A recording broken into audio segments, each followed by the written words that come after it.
Some days the cameras stay off, but the healing never stops. Today is one of those days, so get comfortable, tune in, and let's talk.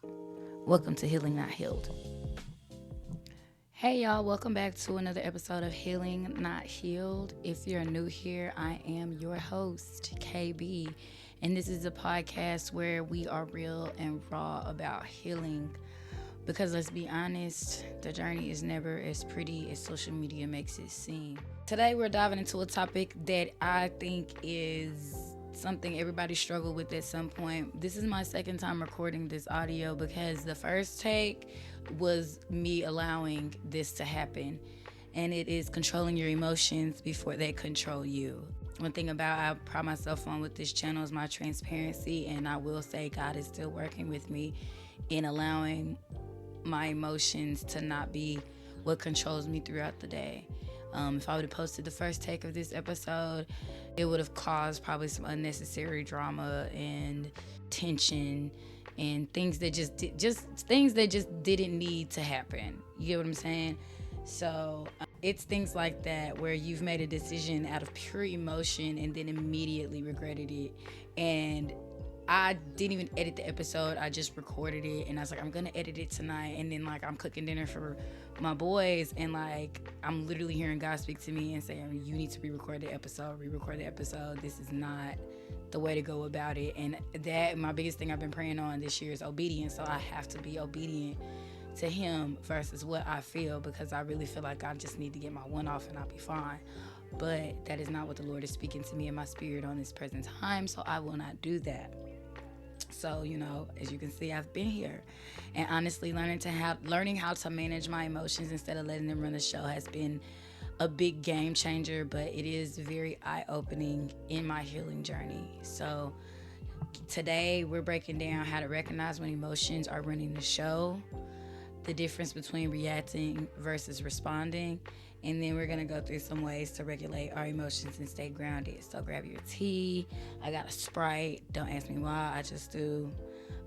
Your journal, because I did write down my takeaways from what I decided to learn, because I did incorporate Bible study with this. And just whatever makes you feel cozy, because right now I'm in sweats and a crop top. So I'm cozy. And let's get into it. So first things first, controlling your emotions doesn't mean suppressing them. I'm going to repeat that and say it a little bit clearer for the ones in the back. Come here close. Controlling your emotions doesn't mean suppressing them. That was the biggest thing for me. I felt that if I couldn't express myself the way that I felt I needed to, or if it wasn't received the way that I wanted it to be, I'd shut down and just be like, you know what? Screw it. I'm not going to tell you how I feel. It's not about pretending that you're okay when you're not. It's about processing your feelings in a way that doesn't have you feeling drained, regretful, or out of control. And just, for me, I would suppress my feelings so much that I ended up blowing up. It got to the point where I started really realizing and really looking at who I had in my circle. And I'm like, if I have to dim my light and how I feel to make somebody else feel adequate or full of themselves, I don't want to be around people like that. I don't want to be around people that I have to suppress my feelings just so you can feel superior. I'm just not. I'm all about everybody's emotions being valid. Once I realized that me feeling the way I felt was valid and nobody can tell me how to feel, I immediately looked into, okay, who is allowing me or who is in my space to where I feel I have to suppress how I feel, and I leave our interaction feeling a little bit less than myself. That ain't happening no more. I'm not like that. So think of emotions as like waves in the ocean. You can't stop them from coming, but you can learn how to ride them instead of them knocking you over. But granted, some emotions do get you, are like the big waves that take you out, grief. And how that whole thing like that's a different situation, but it also goes back into your emotions, like how you respond to you grieving. I actually just got a conversation with my boss because I had a conversation last week and I didn't realize that my tone was way off-putting to my team at all. I don't even remember having that conversation. And she told me like my tone and how I delivered it came off like there, like, you know, how something wrong with me. But she knew, along with other members of my team, knew that I was dealing with grief and just the passing of my grandmother about 2.5 weeks ago. So it was understood, and I apologized because I can't tell them that I didn't have a tone. I don't even remember the tone. I don't even remember having it. I had to ask another coworker, I'm like, did I say something? Just so I know that I even was actually present in this meeting. So, I mean, nobody can tell you how to feel. It's just, that's your responsibility to control how you present your feelings. The Bible even talks about this in James chapter 1, verse 19.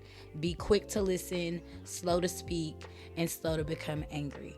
And a lot of people read this verse and they think just because that they didn't act out, or I'm slow to this, I'm patient to this, I don't react to this. Okay, but what are you thinking about in your heart? Like, where's your heart position in this? Okay, yeah, you didn't say anything, but you still did not wish them well. It's just like in episode 2, like I told y'all, I don't regret anything that I said to my kid's father last week. Well, a couple weeks ago when I stepped out of character. Now, the stuff that I did feel bad about was the stuff I did not say to him when we got off that phone. The things that were said and the way I felt about that man when I got off that phone I felt so convicted in feeling that way, and I feel bad for even saying it out loud. And so, yeah, I was slow to speak, and I was slow to become angry on the phone with him, but as soon as he got off that phone, let me tell you, he was everything but a child of God, and I am being honest as I can. So just, you know, figure out how to express yourself. And I think a lot of times, and I can't speak on a man because I am not a man, but I feel this one is a lot for the men that suppress their feelings because people make them feel like their feelings are invalid. You're a man. You're not supposed to feel these things. You're supposed to worry about everybody else's feelings. If that's the case, you wouldn't have feelings. Let me start there. But do not run away from those people that allow you to be vulnerable, because your strength isn't in your I'm hard, I'm a man. Your strength is in your vulnerability, to know that you have your core people that you can go to and just pull that shell off and just be like, look, this is who I am. This is how I'm feeling. There's strength in that. So it's okay to be vulnerable. It's okay to express yourself. Just make sure you're doing it with the right people. So how do you know when emotions are running the show? I'm going to tell you some signs. Y'all not going to like it. This is, okay, it is my personal opinion, but this is also coming from my past in healing and what I've noticed. And so if you get mad at me, you get mad at me. It is what it is. I got mad at myself. Okay. So if nobody can piss me off more than I can, you know what I mean? So here's some signs. Impulse decisions. That we need to talk text when you're pissed off. See me, you hit me with a we need to talk, I'm like, yes, we do. Now we both over here anxious, trying to figure out what we need to talk about. Both of us is over here losing our minds, because you're not about to put me in that. You're right, we do. Now you trying to figure out what I need to talk to you about, and I'm trying to figure out what you need to talk to me about. We both nervous. But, like, you're going to regret it later. Avoid texting at all when you in your feelings, okay? Avoid all that when you are in your feelings. Some of us impulse text. That's me. I need to get this off my chest and tell you right now, if I'm one of the people, like, if my feelings are right here, you're going to deal with these feelings just like I am. Don't do that. Take 30 minutes. Pray in those 30 minutes. Talk to God in those 30 minutes. And I promise you're going to know if that text need to be sent or not, because it won't get you. It won't get you anywhere. Moving on to the next one. Mood swings based on external situations. Now, let me put in a disclaimer.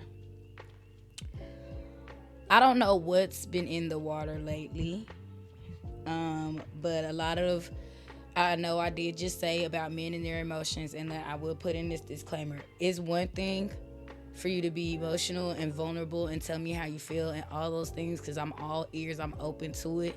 But when you are in your mood swings and you're in your feelings because you can't control your emotions, that is sassy daddy behavior. I officially have named these men sassy daddies. Now, what is a sassy daddy, Christina? Because that sounds very offensive. It's no different than if when women become emotional and make these decisions out of emotions, y'all call us bitches. Excuse my language, it is what it is. It's no difference. Me personally, I've got to the point where I don't like to use that word to describe anybody other than a female dog. But I do want it to be made aware that I am not in any means against a man expressing how he feels in a healthy way that will allow progress to be made in a conversation. However, when you feel the need, and this is women too, when you feel the need to feel like you're in your emotions and be in your emotions and act out on those emotions based on whose emotions, your emotions, by how you're feeling, not by logic and not by facts, and you start to crash out and you do send those impulse text messages or those impulse voice notes or those impulse conversations or anything that you may do on social media that can be marked, any of that kind of stuff, that is sassy daddy behavior. That is sassy baby behavior. Sassy daddy, sassy baby. If you're a man, you're a sassy daddy. If you're a woman, you're a sassy baby. I don't make the rules. People are quick to say that they're emotionally intelligent and emotionally mature, but when it comes to your emotions, you're everywhere with it but where you need to be. When you're not being emotionally mature because you want to shut down and not have the conversation. Hello, conversation still has to be had. There's a difference between being emotionally intelligent and emotionally safe. Do I feel safe with you to show you those emotions, or are you going to say, we're not going to do this, we're not going to go back and forth, and we're going to shut down? That is not being emotionally mature, and that is not making you emotionally safe for me to want to be that for you. So yes, you are a sassy daddy, and that is what that is. Mood swings based on external situations. Your whole day is screwed up because you allowed a 5-minute conversation that happened at 9 o'clock in the morning to dictate how you're going to treat any and everybody when any and everybody didn't do it. Sassy baby behavior. I don't make the rules. That sucks. It is what it is. And another sign that your emotions are controlling you, you're feeling constantly overwhelmed or drained. You're always emotionally exhausted because you don't have control over how you process things. That kind of bleeds out into being physically exhausted. When you feel like mentally you're everywhere with everybody doing everything, and by the end of the day you feel like you don't even have anything to pour into yourself, that's because you're emotionally exhausted. And you've been dealing with what? Emotional vampires. It's about who you bring yourself around. Anytime you call my phone and I roll my eyes and have to deep breathe, because I see you calling, and I have screened some of y'all's calls because sometimes y'all call with crap that don't have nothing to do with me. And while I am a great friend and I love to help everybody with their problems, sometimes I get off the phone feeling like I just watched like a whole 2 seasons of Bad Girls Club. Like, I feel like it's just pointless. And I feel drained, and I can't even pour into myself or my kids because I have to recuperate all this time and emotion I lost in listening to your problems. You know, that's another sign you're letting your emotions control you. Take a step back. Another sign, holding on to things for too long. I was big on this. I used to hold a grudge. I'm still holding a grudge since 2016. Not intentionally, but I know that given the circumstance in the back of my mind, I would not act accordingly. I would totally take it back about almost 10 years ago. And I am begging God on a daily to deliver me from those feelings because I don't want to feel that way whatsoever. But I also know that, like I said, I know given the certain circumstances that I'm in right now, and given the history and that my heart is not completely changed, I am not 100% sure that I will handle that situation the way Jesus would want me to. So when I say that, holding on to things for too long, instead of processing emotions, we suppress them until they explode. And then guess what happens when a bomb goes off? The person you intended for, yeah, they get hurt, but so does everybody else around you. It's not a good look. Like, we need to do better, and just learn how to walk and talk through them and understand why you feel the way you do, how you feel the way you do, because it's nobody else's problem. Nobody else's problem but yours. So what steps can we take that will be practical and allow us to regain control of our emotions? This is where I started writing down certain things. So step 1, we're going to identify your triggers.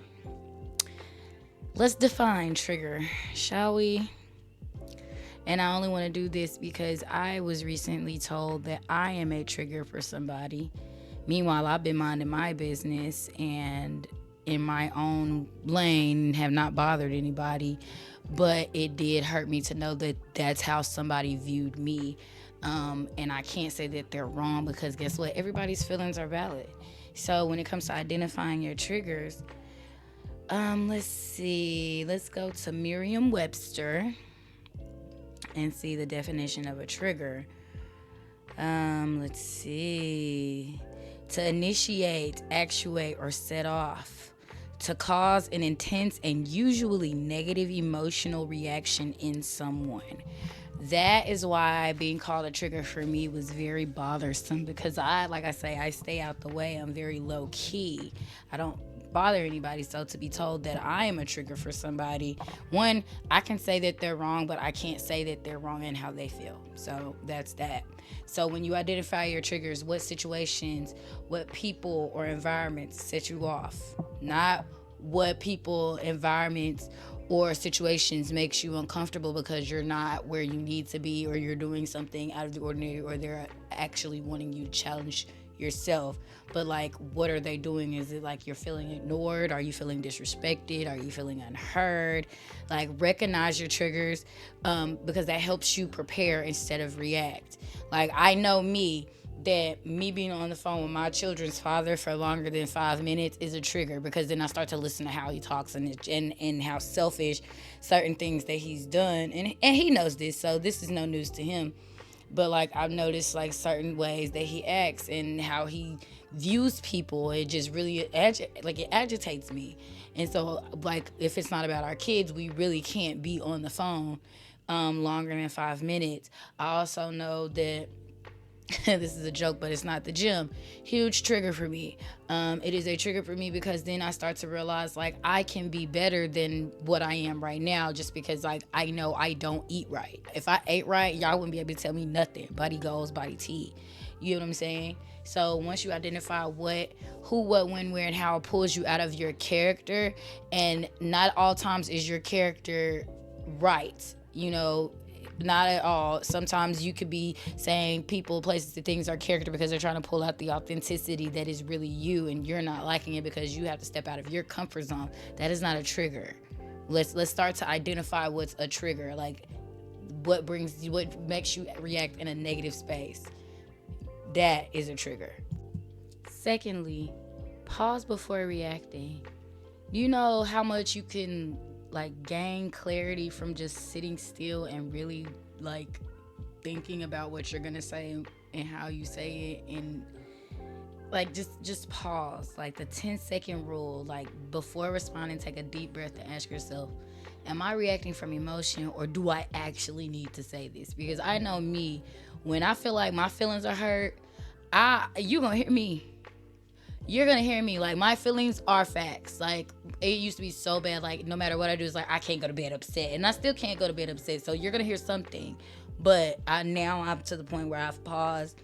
And going back to rule 1, like when you're saying certain people, situations, or environments or triggers, like really think about it. Is this person triggering you, or you just don't like what they have to say because it's making you, want to become a better person or be better, or because you thought this through and they had a different perspective. It's not what you wanted to hear. So are you really upset, or are you just in your feelings because they said something that made you think of it a different way and it wasn't your original thought? So take a second. Sometimes waiting can change everything. Lately, I've been quiet in a lot of situations where I've usually just kind of got my one off and said what I had to say and be done with it. But lately, I've just really been being quiet, and things have been revealing themselves without me having to do or say much of anything. And I'm seeing things for what it is. I'm seeing people for who they are. And so being still has like helped me tremendously. Next step, name the emotion. Instead of saying I'm mad, ask yourself, am I mad or am I hurt? A lot of times anger is just a mask for sadness or disappointment. Like, you have your base level. It's almost like what colors you have: your primary colors, you have your secondary colors, and then you have like all the other colors after that. It's like emotions. You have your primary emotions, you're happy, happy, sad, mad, and something else. But like any of those, like disappointment, and you can stem those emotions based off of what that main emotion is. So are you mad, or are your feelings hurt? For me personally, if you see that I'm upset, 9 times out of 10, I'm not mad. My grandma just hurt. My feelings get hurt very easily, which is why I come off very harsh to most people who don't know me. A lot of people that don't know me will tell you that for whatever reason they think I'm mean. Anybody that knows me knows that is completely the exact opposite, but that is because you don't know me. Those people that have been graced with my ability to be a friend, a homie lover friend, daughter, sister, anybody that knows me, I am a blast in a glass. I am a walking holiday, to where I just have fun, and I'm a very I take care of those who are in my circle and take care of me, and I don't take that for granted. I take it very seriously. So if you've ever gotten to the point with me where I've exposed you to the raw, authentic, goofy, crazy, not from this planet Christina, and you messed it up, I can almost 100% guarantee you will not get that out of me again.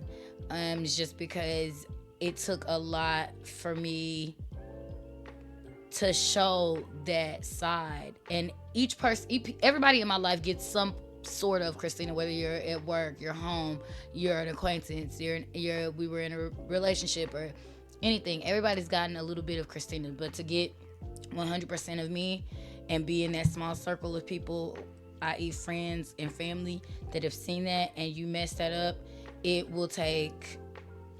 really will take God to just really change your life and put you right in my face for me to allow you to do that again, because that will never happen again. I guard my heart very seriously, and I'm able to pinpoint what emotions are brought out of me, and when those emotions make me just feel like my nervous system is irregulated and I feel anxious and confused and things that are not of God, that's when I have to distance myself. And that leads me to my next point: channel it constructively. When I feel like I think I might want to go to jail, I go to the gym. Gym therapy and Jesus has saved me tremendously in this healing journey. Especially go to leg day. Leg day is therapy. Work out. You want to cause pain, and somebody cause pain to yourself by going to work out. Allow yourself to think through everything. Allow yourself to feel all the things, and not taking it out on people that it doesn't need to take it out on. Journal about it. Write your feelings down. Me personally, writing my feelings down it doesn't do anything for me. Now when it comes to writing things down, I write my prayers down. I do that. I just finished a full journal full of prayers that started months ago, and just started my new one now. I write my journal, my prayers down for sure. Talk it out with someone who actually grounds you, not just hypes up your anger. And this goes back to the triggers for me. When you talk it out with someone who actually grounds you, not just hypes up your anger. And I think a lot of people do this. I feel like a lot of people are okay with certain people being in their circle because they're gonna feed into your BS. If the only time I hear from you is when you're getting ready to crash out or there's drama, and the only time you hear from me is the same thing, I'm gonna start to wonder, what is it in common that we have to where you feel comfortable calling me? I'm not gonna always be that person to be like, yeah, go and do this, go and do that. Now, granted, if you're in the right and crash, by all means, I am one of them people. If I tell you to crash out, I'm gonna tell you in a second to not. My cousin could tell you she had a moment, and I told her, I said, I don't think that's a good idea. I think you just need to pray about it, get in your Bible, all the other stuff. You have to have those people that are gonna ground you, and you can't, like I said, it goes back to the triggers. You can't call somebody a trigger because they decided to tell you about yourself. You can't call somebody a trigger because they decided to say something exact opposite, because if that's the case, that means you called with the idea of what you already wanted me to say.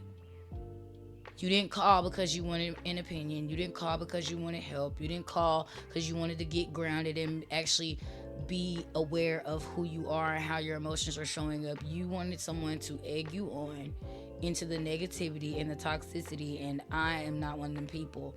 I've worked so hard on that, and I've worked so hard on not having those people around me to where I would feel that it's okay.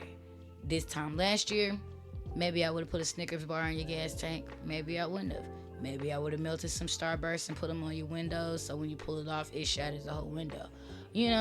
Maybe I put instant mashed potatoes in your front yard with some confetti and some sporks. Hey, it's called growth. I've done wonderful, and I don't want anybody to bring me back out of there. if you listen to episode 2, you heard that, my kid's father, he brought me out of that, and how I reacted to it was very disgusting, and I was disappointed in myself, and I never want to be brought back to that. So be around people who ground you and try to keep you out of where you don't want to be, who want to see you do better, who want to see you elevate, who want to see you succeed. All these other people you want just to kiss your tail, who are the real triggers? You get what I'm saying? And then even with that, set emotional boundaries, because some people that hype up your anger, they thrive on that drama. They thrive on calling your phone and trying to figure out what you said, what you did. Yeah, F her, F him, you don't need this. Don't let their energy become yours because they're bitter. And that's one of the things when I going through this divorce, signing papers, your girl is legally in a fish in a big pond. Just had to put that out there, pat on the back. But like when I first decided to get separated from my husband and go through this divorce, I had quite a few people saying, go get child support.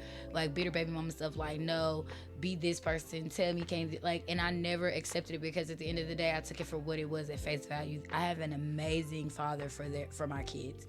My boys, their dad is there every day if need be. Like earlier today, I was like, hey, I'm not feeling good. I know it may be out your way, but could you pick them up from school and drop them off? And he was like, yeah, I got you. And then I thought about it, I was like, well, that's going out the way. I'm not gonna do it. He's like, no, I got you. If you really need me to do that, I got you. It's nothing.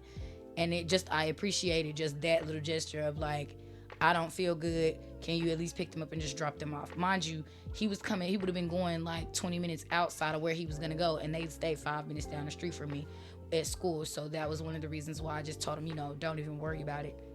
But if someone constantly triggers you, it may be time to reevaluate their access to you. Now that when it comes to identifying those triggers. But these people that I call energy vampires, who thrive on the disarray and the drama in your life, these are the people that you need to start to really look at. These are triggers. If I'm telling you that I feel some type of way about my man not calling me at a certain thing, instead of saying, if he can go this time without talking to you, you should be able to go forever, and that's toxic.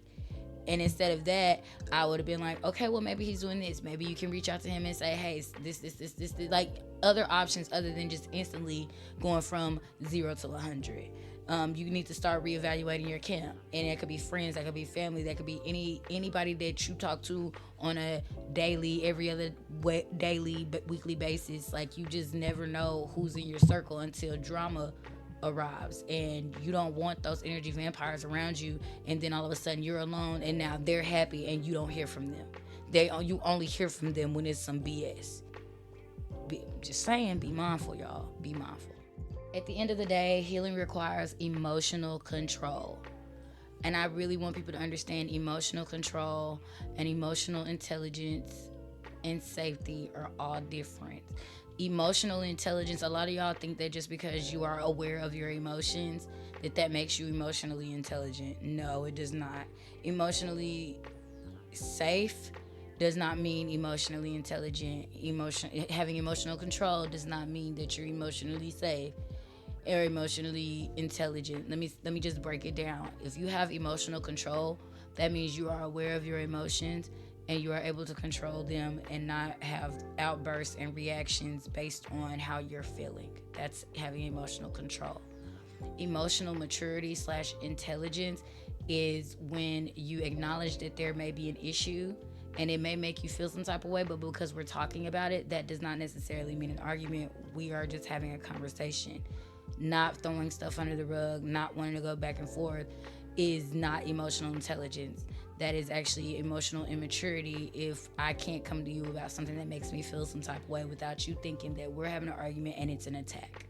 I'm not attacking you, I'm letting you know how I feel. And if you have to get defensive because I'm telling you how you made me feel, you are very much not emotionally mature. Which leads me into the being emotionally safe. If I do not feel safe enough to come to you with how I am feeling, You are not emotionally safe. If I don't feel comfortable to be able to talk to you without you throwing me to the side and saying we're not doing this today, or this isn't something I want to do, or you're basically completely disregarding how I feel, you are not emotionally safe. You're actually a very dangerous person, and I would never share my emotions with you ever again if you get to the point where you make me feel like how I feel isn't valid or how I feel isn't safe to express without it being turned on me. It's borderline narcissism, but I digress on that matter. So let's be real. What you don't master will master you. What you don't control will control you. You think you're your man, you got to control your emotions. Meanwhile, you had a 5-minute conversation that pissed you off. And now look at you at the end of the day, still pissed off about something that happened at 9 o'clock in the morning. Who's got real control? I'll wait. And to be honest, in this healing journey, we don't have time to let temporary emotions make permanent decisions, which is why I've been really silent about a lot of things in my life lately, because I know what I want out of life, and that if I were to speak on a lot of things that happened in the past month, I would not have that option. So therefore, I'm just going to be quiet and let God move and let God work and let him do what he needs to do in my life, because if I do it, it's going to get screwed up. So this is the challenge for you, which is what I'm going to be doing as well. The next time you feel triggered, just pause. Take a deep breath, name the emotion, and decide if it's worth your energy. Me personally, when I look at these situations and how I've been looking at it for the past, year, if I cannot do anything physically, if I personally, me, one of one, KB, cannot physically or mentally, emotionally, verbally do anything to change an outcome, I let it go.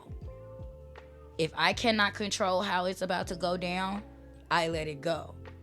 It's like with is it Dr. Robbins, the let them theory with when it comes to people. If people do not want to be in my life, I will not force them. Let them. If they want to walk away, let them. If they want to show that they were never in your circle, let them. Quit allowing people to come in and out like a revolving door, because they can tell you one minute that they care, but then the next minute you're looking at their actions and they don't. If they walk out that door, let them, and don't let them come back. If they want to make it seem like that you are not a priority, let them.